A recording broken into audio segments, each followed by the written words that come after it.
Hello again, everyone. Welcome to another episode of the OIS podcast. I'm your host, Sophia Pathai, MD, PhD.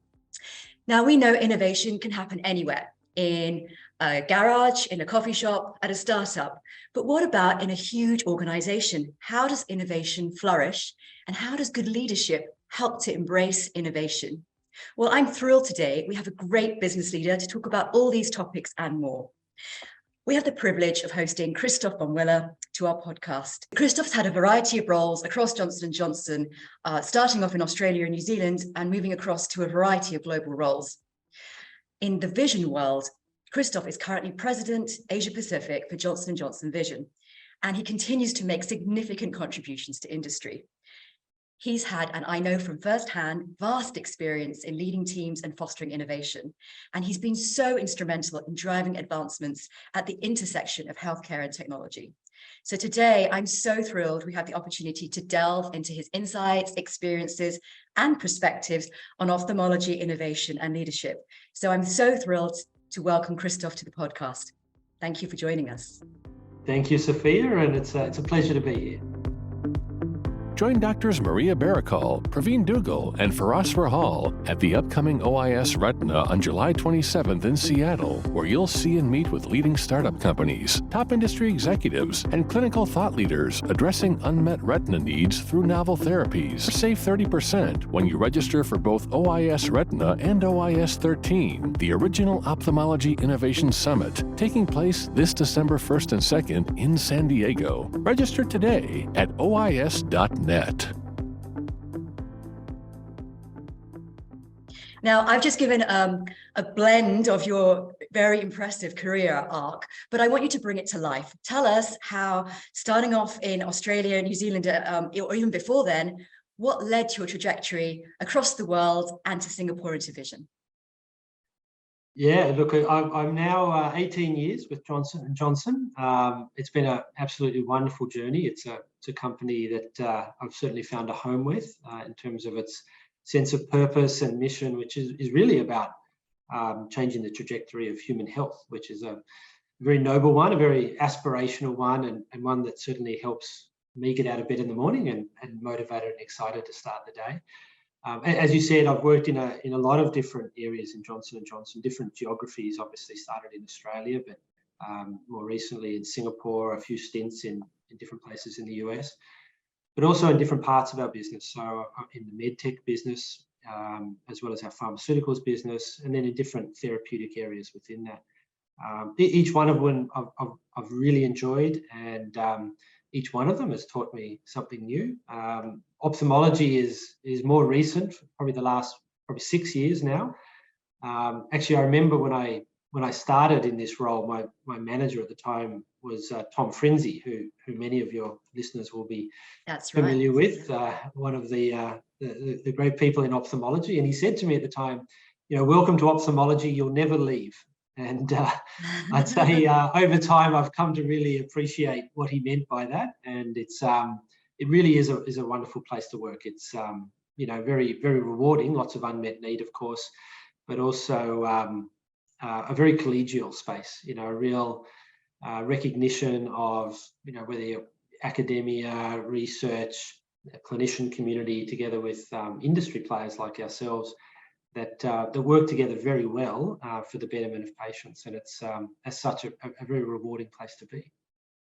No, thanks for sharing that. And, firstly, I agree about Tom. He's a legend, and I can imagine him saying that to you. I definitely want to dig deeper into what you're doing in the ophthalmology and vision field right now in J&J Vision. But talk to me about those experiences outside of ophthalmology and how they helped you to transition across to this different therapeutic area. Some people say that our language in ophthalmology is almost a different language. So how did you find that the skills and the different therapeutic area experiences you had really helped you? Because I know from your career, your stints in the US, for example, you were the global commercial leader for metabolism. So how did those areas impact or influence how you lead now in ophthalmology? Yeah, so look, ophthalmology, like every area, is incredibly deep in its scientific expertise, and I'll never be at the same level as someone like yourself, Sophia. But I'm learning fast and always learning. But I do think my experiences in other areas certainly have helped and helped shape how I guess I see the world and how we can make a contribution. So you mentioned my role with the metabolism space. So that role was a global role, really working with our R&D teams, and it was essentially trying to understand, what pharmaceuticals or interventions would be needed 5, 10 plus years into the future. So it was really about seeing around corners. It was about how do you project into the future, what might be the unmet needs today, may be solved in the near term, or they may continue to be unsolved for a long time to come. What I learned in that role, which I certainly think helps with ophthalmology, was really how to think about preparing for the future. It's easy to look at short-term innovation and sort of so much Me Too, but some of the chip shop advancements you could make. Right. In that role, we were really looking at disruption, transformational innovation, and how to set an aspiration around that, how to build a culture around that, and then to make the bets required to go after that, knowing that it's not easy and not every innovation will succeed. So that was a good learning for me, certainly, which I've carried forward and I now apply when we're in the ophthalmology space around how we think about innovation and in particular transformational innovation and what it takes to actually bring that to market. I think the flip side is, a lot of my other experiences have been, I would say, much more customer facing in our language, which means much more closer to the implementation of innovation in a surgeon's hands, for example. And equally, those experiences, regardless of what therapeutic area you're in, certainly teach you a lot about, it's one thing to innovate, but to go with that, you've really got to deeply understand the user experience, surgeon experience, not just, for example, how it might work in his or her hands, but the environment around which they will be using it, whether it's the operating theatre efficiency or right through to a broader macro environmental payer community and regulatory framework. So, all of those things really lend themselves to how do we think about things like professional education and making sure that when you bring forward new innovation, those innovations are used safely and effectively, because often they're new and disruptive and a change from the way things have been done. And you talked about, in some of your roles, wanting or needing to see around the corners, and trying to be disruptive in what you're doing. And I want to maybe ask you, but also challenge you. I mean, a lot of our guests on our podcast are, people who are startups of maybe 2 people or a group of 5 who just graduated from university. So as a leader in industry, what role do you see, a behemoth like J&J Vision, playing in driving innovation and the advancements in the ophthalmology agenda? That's a great question. And I like the way you asked it. So the industry needs those 1 or 2 people working away in a startup, because those are the people who often are able to move very quickly, be very focused, typically have great individual skills which they're bringing to solve a very specific problem. They fail fast and they succeed fast. So they're a really healthy part of the ecosystem. I think what J&J brings is complementary, I think, to those players. So, J&J, to take a step back, J&J has been around for 130 plus years, and you can only do that if you're continually contributing through innovation and evolving as a company. Our global spend on R&D every year is one of the largest in the world, not just in healthcare, but in any industry. Right. So we bring a lot of muscle, I guess, and legacy when it comes to the innovation engine. And that includes ophthalmology. So, just last year we celebrated, the 20th anniversary of the Technis platform for IOLs. Some of the new categories we've created, like the Symphony lens was the first EDOF lens, but iHads the first monofocal plus. So there's a lot of legacy of innovation, and I think that's going to continue moving forward. So where we can complement some of those startup players, I feel, is, we recognise we employ like 0.001% of the world's scientists, and not all great science is going to be invented and brought forward within the four walls of Johnson&Johnson. But we provide we do a lot of work in terms of external collaborations. We often can also partner with great startups who may have good idea and can bring an innovation to life very quickly, but then needs a lot of help with the commercialization of that. So it's great, one thing to have a great product or a great idea, but then to navigate the complex clinical trial work, the regulatory approaches, right through to then the commercialization and broad reach that a company like Johnson&Johnson have. So for me, a really healthy innovation ecosystem involves all of those things. Companies like Johnson&Johnson very much manage for the long term, be able to bring innovation forwards at scale, together with a really healthy and fast-moving group of players, whether they're startups or even academia, which can be doing a lot more sort of high risk and fast-moving innovation work as well.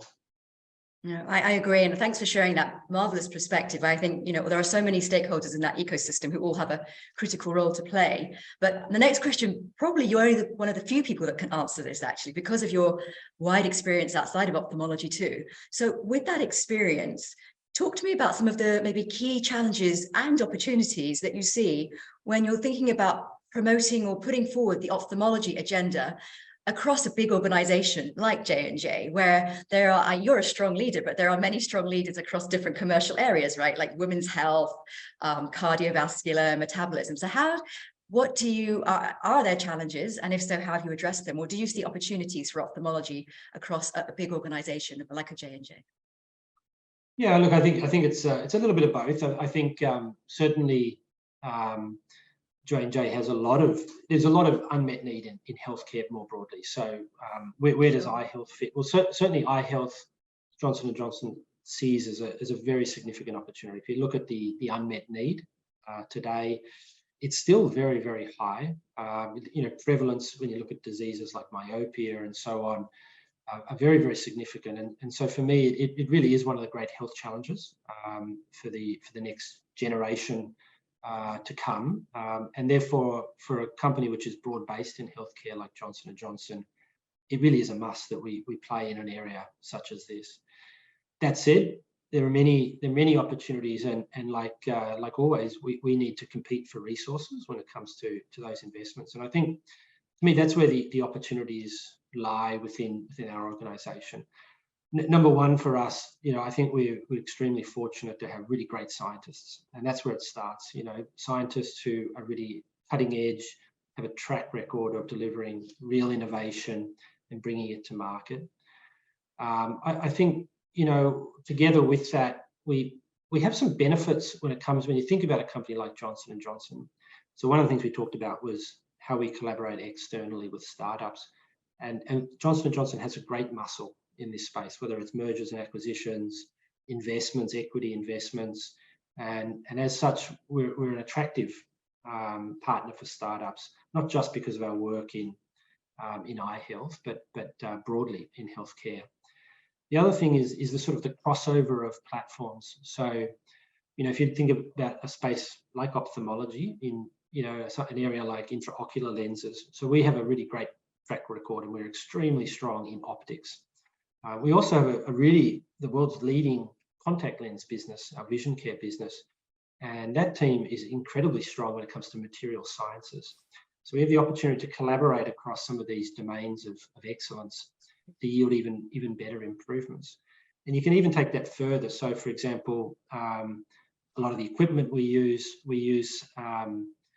expertise from our surgical teams, like Ethicon, in things like human factors design, so ergonomics and usability. And if you think into the future, digital surgery, robotics, AI, these things are going to become increasingly pervasive in innovation. And throughout Johnson&Johnson, we are very strong, have emerging capabilities in whether it's orthopedics or general surgery, which we can also bring to bear when it comes to our eye health portfolio. So while, yes, we do need to compete for the resources within Johnson&Johnson, I see those benefits from being part of the broader innovation family. where we can maintain our deep expertise and focus on eye health, but access sort of capabilities and centres of excellence in other parts of the organisation. That's a wonderful answer that I think highlights that your positive kind of intent to kind of do business and to keep ophthalmology at the forefront of the agenda, but recognizing that you can leverage so many great talents across a big enterprise like J&J. So thank you for sharing that perspective. I want to be a bit more, I guess, local now. So we're doing this podcast today and you're based in Singapore.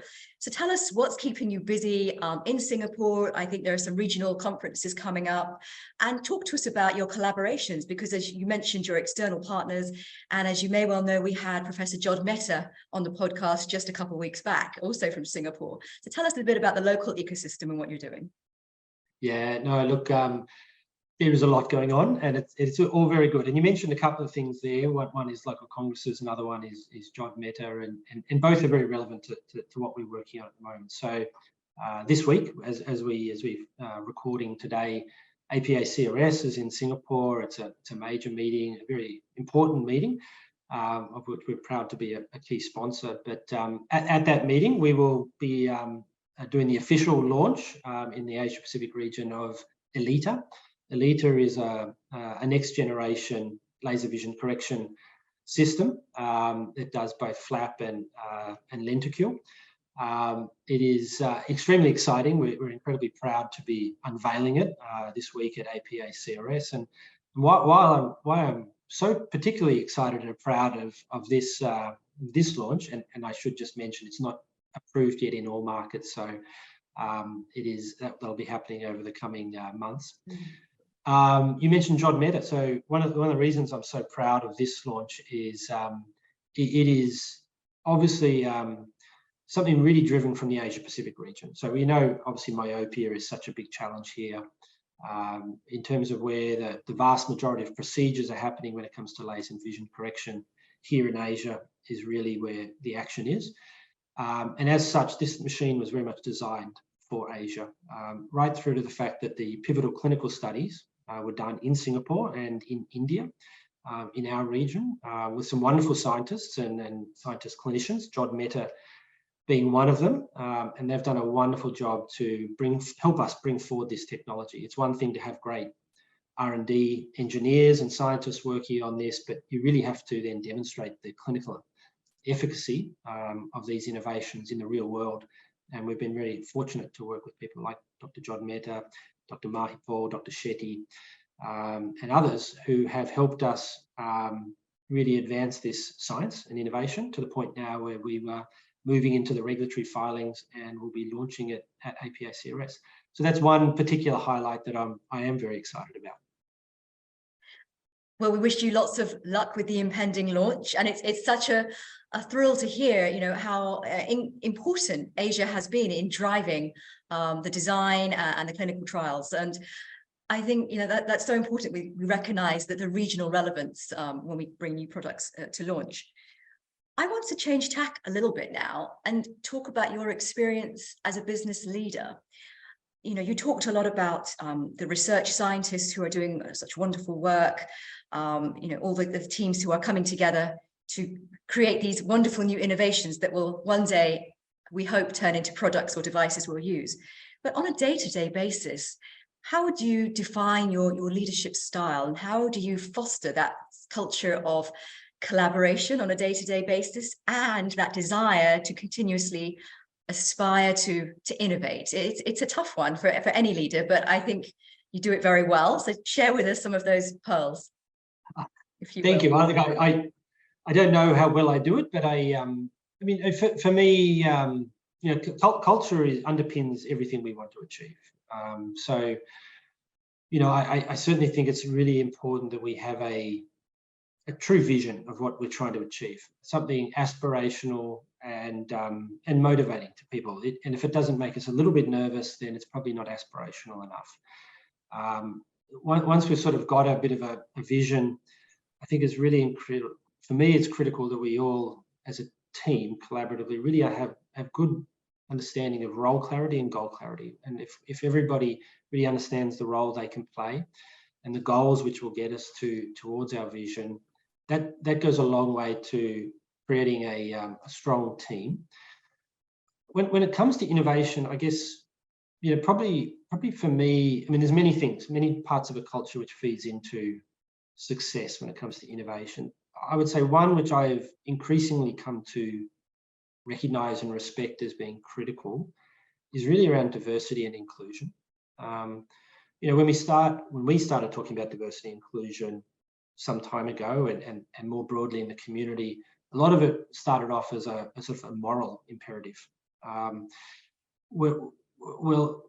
For me, I think the other angle to look at this really, though, is it's a business imperative, and largely it's because of innovation. So when I think of an innovation-based company, how do you bring about innovation? First thing you need to do is have a conflict of ideas. You really need to bring together people who think differently, have different experiences, different backgrounds, and different ways of seeing the world. And when they come together with those totally different starting points, that's when the magic happens. That's when you start to get a conflict of ideas. You start to see things which you hadn't seen before. So that's why the diversity bit's important. The inclusion bit's important because the conflict can be healthy or it can be unhealthy. And if you have an inclusive culture where people feel psychologically safe, they feel heard and listened to, they feel valued and able to contribute, that creates an environment where that diversity of ideas, that conflict of ideas turns into productive outputs, and that is how innovation comes about. So for me, this is something which we've really doubled down on in recent years, and I can see the rewards. I can see the fruits of our effort there, because if we want to be an innovation-based company, it's critical we continue to create an environment underpinned with that sort of diversity and inclusion for it to happen. Thank you for sharing that. It's an important topic. I'm glad that you raised this. When we talk now about the ophthalmology therapeutic area, you talk to us about how you kind of came up to speed over a period of 6 years, and I would say you're definitely fluent in the ophthalmology language now.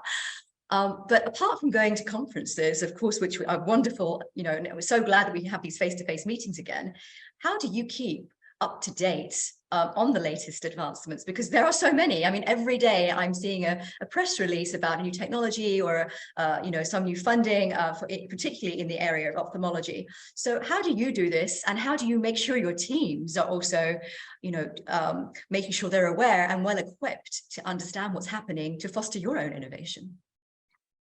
Yeah, absolutely. So, first thing I do is I listen to the OIS podcast. That's critical. But happy to hear that. No, look, beyond that. Look, I mean, it's really important to be externally oriented and externally minded. So, in any big organization, it is easy to be sucked into the internal world where we essentially talk to each other.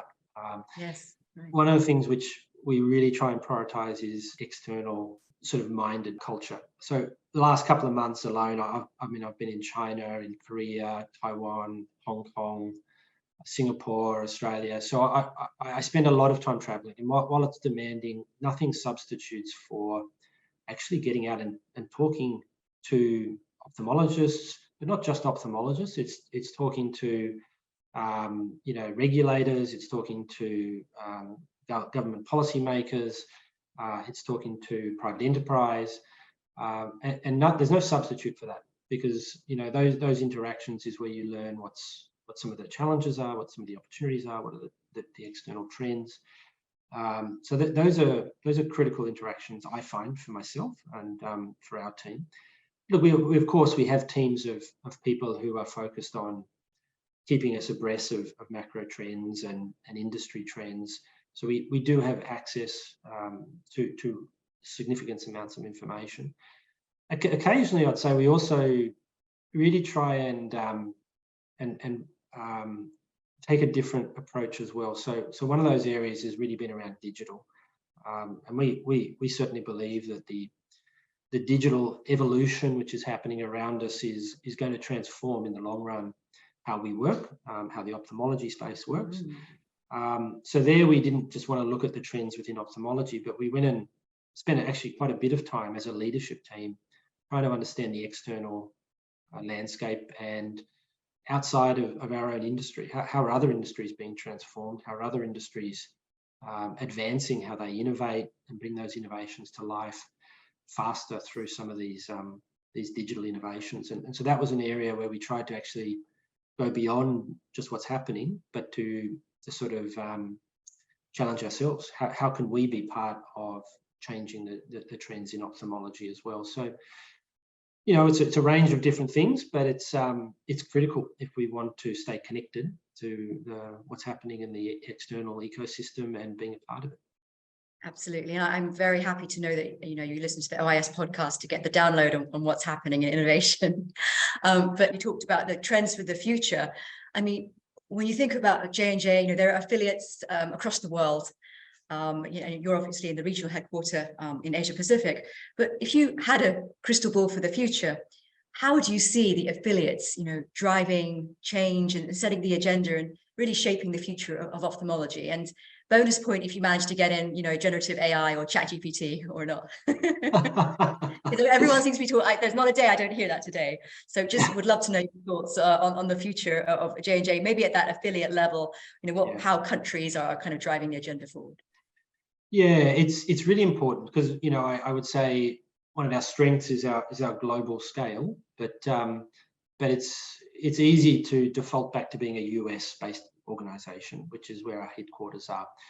But the reality is, I think there's an increasing shift and globalization, which means the innovation activity and also the innovation needs are more divergent by markets, by regions. And I'll give you a few examples. So, you know, let's take a macro perspective. So myopia. So myopia obviously is a global epidemic now, but nowhere is it more acute than in Asia, and in particular in North Asia, where, you know, north of 90% of kids now are myopic. Right.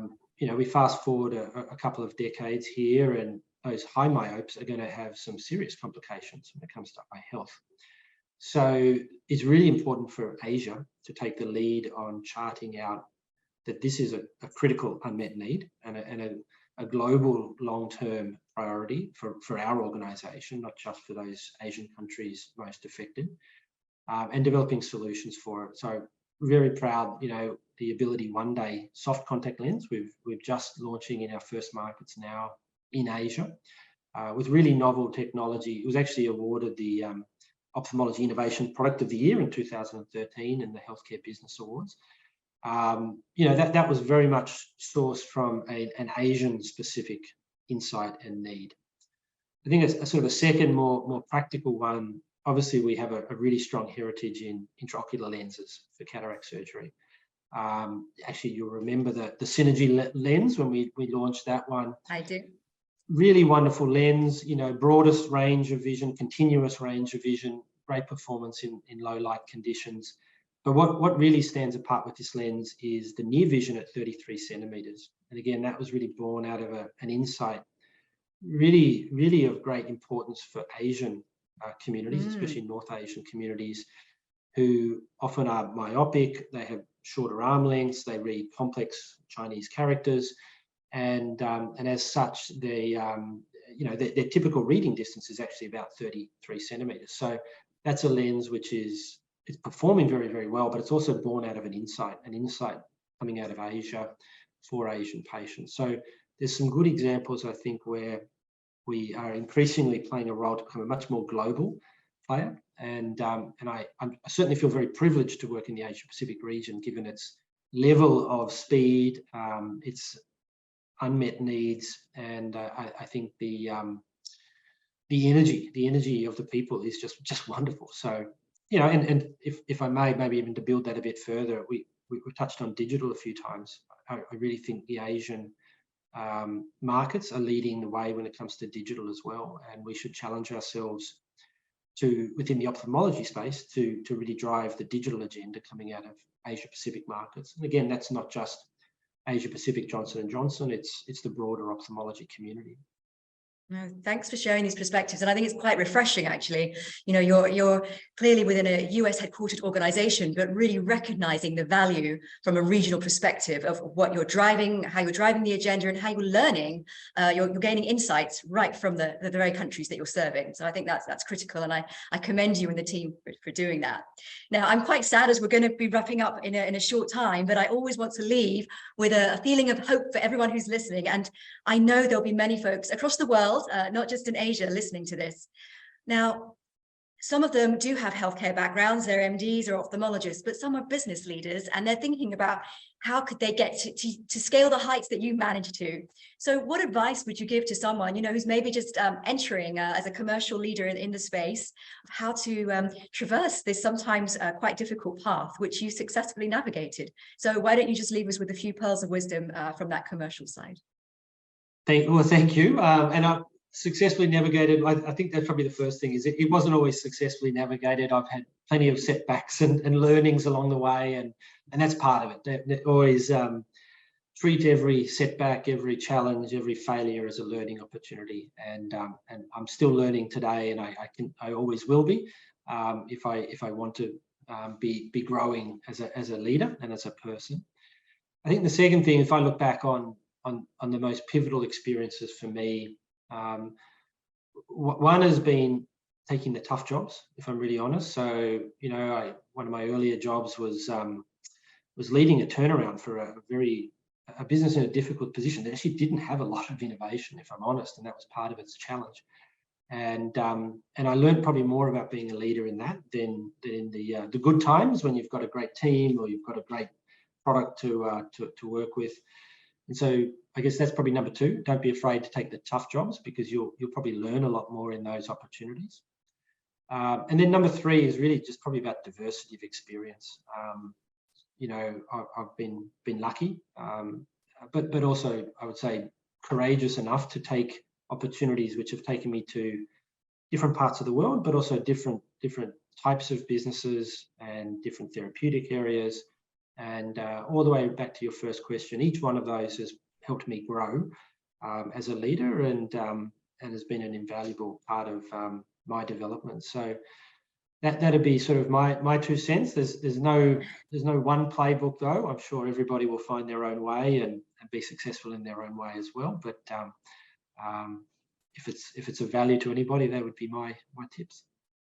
Oh, it's definitely a value. It's a value for me. So I actually took notes: keep learning, take the tough jobs, and diversify your experience. So there we go. What a perfect way to end. Christoph Vonwiller, thank you so much for joining us today on the OIS podcast. Good luck and enjoy the meeting in Singapore at APACRS. I'm sure you'll meet many folks there. Thank you so much. Thank you, Sophia. It's been a pleasure.